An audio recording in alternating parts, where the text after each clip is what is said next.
Lionheart TV for Richard and Gerald. Your role here feels very grounded yet intense. How did you prepare physically and emotionally for your characters?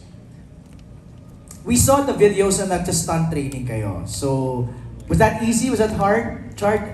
The physical training, well, for me, that's my procedure is every time I enter or sign up for a project, I really prepare myself physically, mentally, and spiritually. Kasi it's not going to be easy. Yeah. All of this that we're doing now, the things that the end product that you see, grabe ang sakripisyo at pagod at hirap na pinagdadaanan namin. But we do it with passion. We do it with love for our craft, love for our audience. And more than the physical preparation, I think it's really the mindset. You have to be able to collaborate. You can't just always get what you want, and you're working with a great team. You're working with a great team, and you just have to really prepare for your character. That's my personal preparation. Right. Jacob. Well, may isang eksena ako na hinahabol ko yung character ni Richard na may isang malaking kutsilyo ako. Nakahubad ako noon, so nag-diet ako. Tapos, nung nag-cut, sabi sa akin ni Richard, nag-diet ka na? Sabi ko, nag-diet ako. Take note, madaling araw po namin kinunan yun. Hindi kumain the whole day. Fasting. Totoo? Akala ko kasi mga dinner time namin kukunan. Medyo pamadaling araw na, sabi ko. Oh my Ano yun? God. Kailangan rip ka? Medyo syempre, I'm a moral warrior, di ba? Gusto natin medyo katotohanan. Yun yung physicalization Yung niya. physicality naman. But tama sabi ni Chard, yung physicality medyo madali na sa amin. And we have a good guide with Erwin Tagle na kakaibang fight moves na makikita nyo in the series. It was more, really trying to get into the character kung sino ba talaga siya. What does he represent? Gano'n kalaking responsibility niya sa mga, I think this is one of the first times in TV and Philippine TV history na isa sa mga bida ay isang Moro, isang Muslim. And we're trying to, mag-shed tayo ng light sa mga brothers and sisters natin sa Islam. Thanks, Jay. I go to Erwin. Erwin, lahat ba ito dumaan sa training sa'yo? Mula kay Baron hanggang kay Bella? Oo, lahat kami. Lahat yan? Oo. Good evening, everyone. So, isa sa mga challenges, nung nakausap na ako ni Miss JRB, may deadline, may training. So sabi ko, since may deadline, kailangan required talaga mag-training sila kahit isang beses para lang magkaroon kami ng same language pagdating sa set.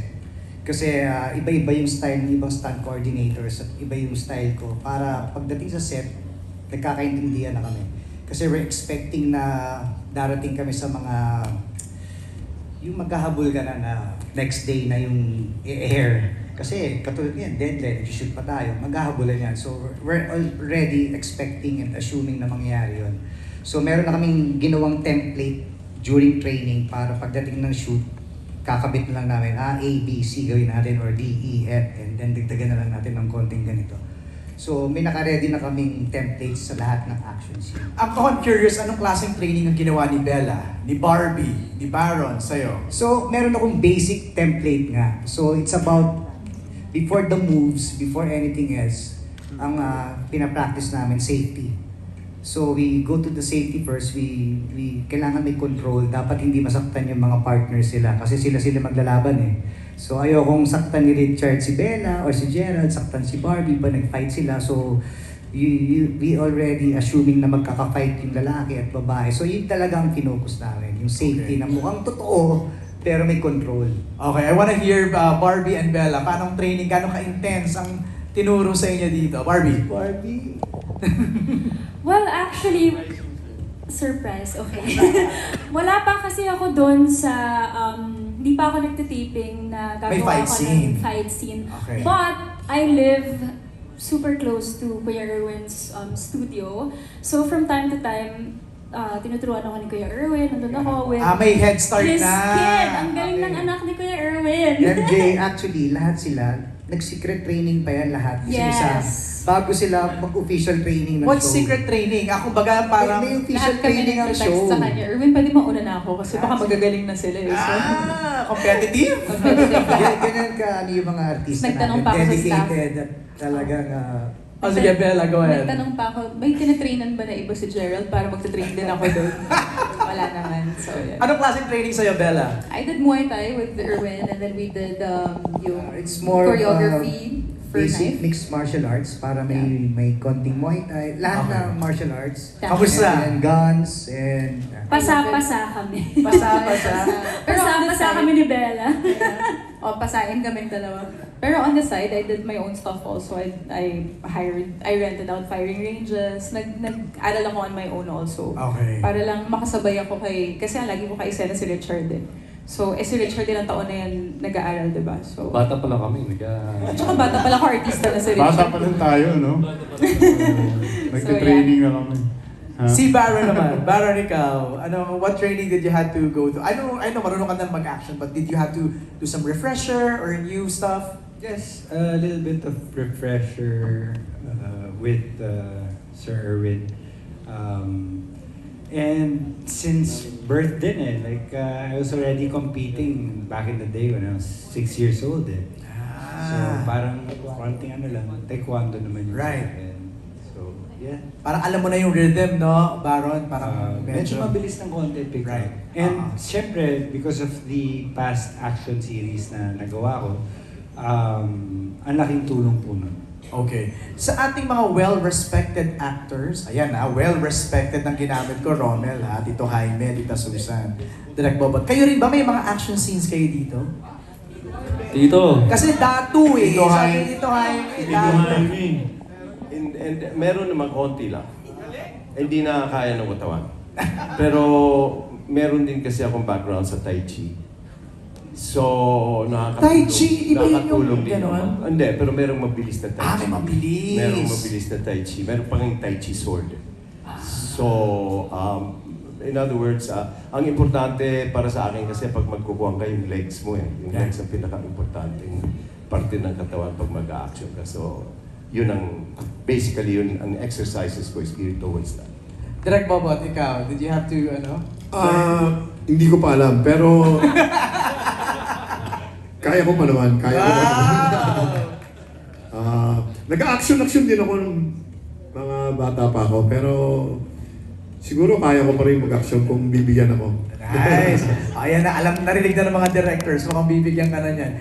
Romel, did you have to? Oh yeah, of course, kasi you're... Oo, meron Robel, action star yan. Pagka may mga eksena. Lover boy pa. Lover boy. Naisingit. Oo, tsaka, may mga eksena na nakakasama naman ako ng mga action. At hindi naman nawawala sa katawan natin yan Lalo na pag inutusan tayo ng mahal sa buhay natin mag-action sa bahay. Mag-action? Oo, lahat ng ayaw nila, ginagawa ko pa rin Ayaw nila maglaba, maglalaba ako. Okay. Tita Susan, ikaw ba? Meron ka bang action scenes dito? O wala naman? Wala naman. Okay. pero si Tito Sunmet, yung first scene namin actually, yung nagkasama kami sa first scene namin, napaka-intense, napakahirap na hindi ko sasabihin ano yun, Okay, pero okay. abangan nyo, So, wala kayo? napakahirap na pinagawa sa kanya. Sobra. I think si Direk FMR yun, di ba? Sobrang hirap nun. Actually, naawa na ako. Sabi ko, ang hirap yan kasi medyo on the spot din. But we had a consultant. Hindi ko sasabihin ano ang eksena niya, pero abangan po yung sana. How was that, Tita Susan, without spoiling? Abangan niyo lang po ang word na yempo. Tama. Okay, sige. Okay, abangan namin yan. Okay, we have a question here from Natalie Tomada of Philippine Star to our directors and our creators. What was the casting process for the lead stars? Ano ang naging pitch nyo for Richard and Barbie for them to work on the same project for the first time? So how was the casting process? Ano bang nauna? Kwento o cast? Cast.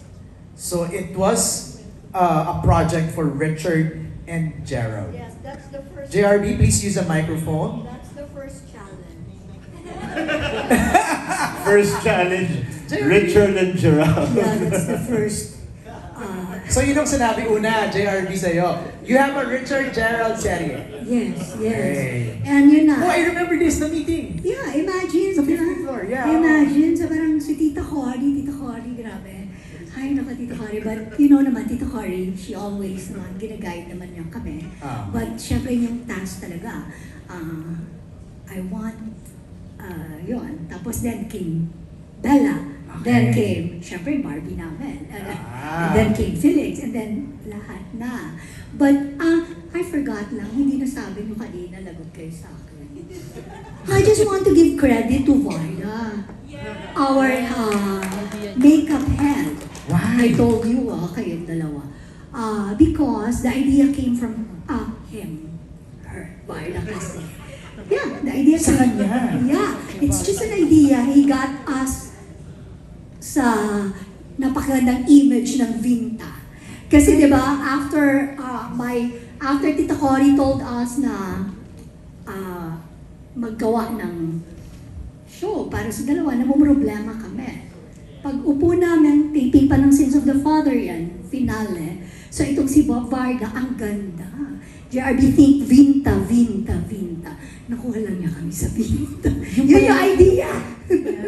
Kinuwento niya sa akin ni Varda yan nung bumisita ako sa set. Diba, Marisa, magkakasama? Oo. Yeah, so that's true. So yun, nag-spark na doon yung kwento. So it just goes to prove na, di ba, yung parang walang may monopoly ng idea. So even the slightest, idea, pwede mong palakihin and sa tulong-tulong ng lahat, di ba, nabuo. Here we are. Ang ganda. So Diba? yun, may next challenge naman ako kay Tita Cory, paano i-sustain Tita Cory? O, di ba tapos na yung mga challenges kanina, pero doon pa rin si JRB, di ba?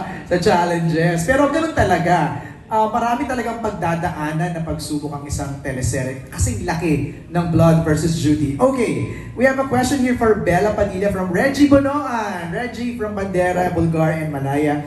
Bella, first time mo bang gumawa ng action series? Nakaka-excite pa ba ito kumpara sa rom-com? At paano mo i-rate ang sarili mo bilang action star?